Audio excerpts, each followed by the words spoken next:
Саламатсыздарбы, урматтуу бир туугандар.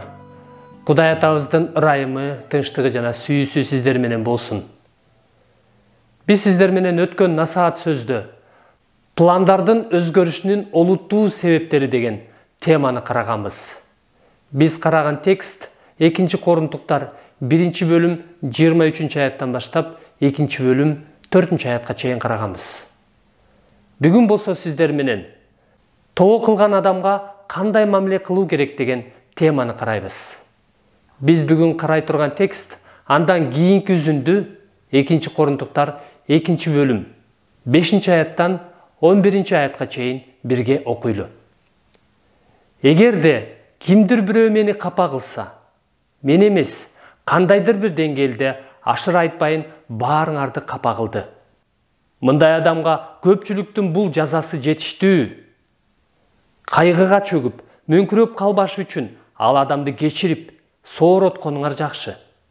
Ошондуктан ага сүйүү менен мамиле кылууңарды суранам. Мен муну силерге бардык учурда эле тил алар албасыңарды иш жүзүндө көрүш үчүн жаздым. Кимди кечирсеңер, мен да аны кечирем. Эгерде мен бирөөнү кечирсем, силер үчүн Машаяктын атынан кечирдим. Шайтан бизге зыян келтирбеш үчүн кечирдим. Анткени анын арам ойлору бизге белгилүү. Демек бир туугандар, бүгүнкү бөлүшө турган насаат сөздүн темасы тоо кылган адамга кандай мамиле кылуу керек. Бул үзүндүдө бир кезде күнөө кылып, анан ошол күнөөлөр үчүн өкүнүп, тоо кылган жыйындагы эле ишенген бир тууган жөнүндө болуп жатат.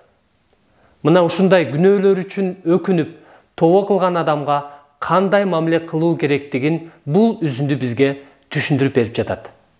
5 аятта: эгерде кимдир бирөө мени капа кылса, мен эмес, кандайдыр бир деңгээлде ашыр айтпайын баарыңарды капа кылды дейт. Корунтуктар бул аты аталбаган адамдын күнөөсү үчүн капа болушкан. Бул туура жооп, бул туура реакция. Жыйын күнөө кылган адамга капа болушу керек. Бир аз мурунураак ушул эле жыйынга Корунтуктарга жазылган 1 катынын 5 бөлүмдө ушул эле жыйын күнөө кылган адамга, бузукулук кылган адамга, өгөй энеси менен жатып жүргөн адамдын күнөөсүнө кайгырбай, эч кандай чара көрбөй, тескерисинче кекирейишкен.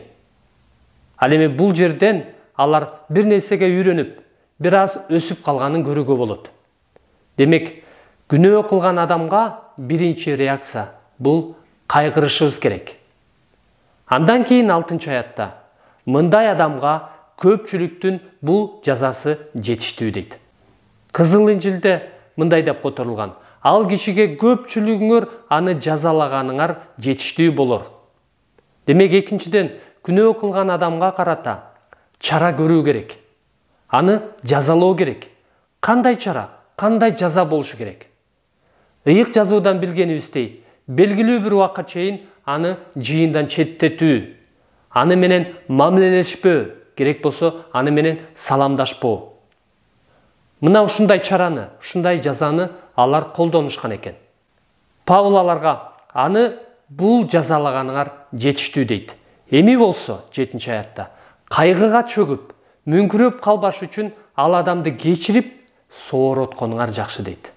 Демек, ал адам жетиштүү жазасын, күнөөсү үчүн өз тиешесин алды. Эми ал ого бетер кайгыга батып, мөңкүрөп калбаш үчүн аны кечирип, соороткула дейт. Андан ары Павыл 8 аятта ошондуктан ага сүйүү менен мамиле кылууңарды суранам дейт.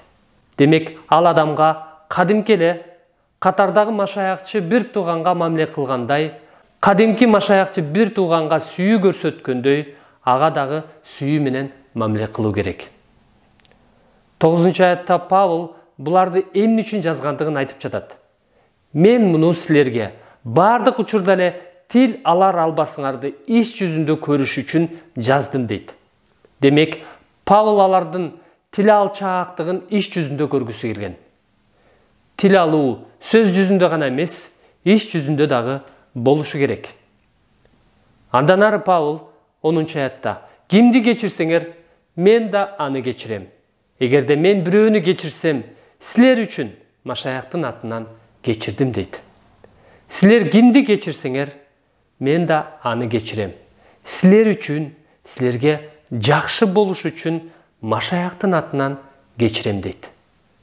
Кечирим бир туугандар, абдан маанилүү. Анткени кечирбестик аркылуу шайтан бизге зыян тийгизгиси келет. 11-чи аятта элчи Паул: шайтан бизге зыян келтирбеш үчүн кечирдим. Анткени анын арам ойлору бизге белгилүү дейт. Демек, кечирбестик аркылуу шайтан бизге зыянын тийгизип, бизди бири-бирибизден жана Кудайдан алыстаткысы келет. Анын бул арам ойлору бизден жашыруун эмес. Иса Теңир да өзү тоодогу насаатында кечиримдин маанилүүлүгү жөнүндө мындай сөздөрдү айткан: эгерде силер башкалардын күнөөлөрүн кечирсеңер, анда асмандагы атаңар да силерди кечирет. Эгерде башкалардын күнөөлөрүн кечирбесеңер, анда атаңар да силердин күнөөлөрүңөрдү кечирбейт дейт. Демек, биз Кудай Атадан кечирим алышыбыз үчүн башкалардын күнөөлөрүн дагы кечиришибиз керек. Демек, бул үзүндүдөн күнөөсү үчүн чындап өкүнүп, кайгырып, тоо кылган адамга кандай мамиле кылуу керек экендигин көрдүк. Аны кечирип, кабыл алып, кадимки бир туугандардай сүйүү менен мамиле кылуу керек. Албетте, чара көрүү керек. Албетте, ашкере жаза да болуш керек. Бирок мунун бардыгы сүйүү менен болушу керек.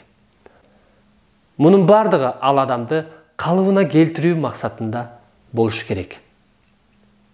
Сиз кимди кечиришиңиз керек? Балким кечирдим деп коюп, мурдагыдай эле мамиле кылып, аны менен сүйлөшкүңүз келбей, андан алысыраак болуп жаткандырсыз.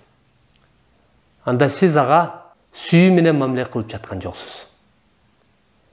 Эмки насаат сөздө Машаяктын жагымдуу жыты, эки түрдүү жыт, өлүм алып келген өлүм жыты жана өмүр алып келген өмүр жыты жөнүндө насаат сөз болот. Көрүшкөнчө.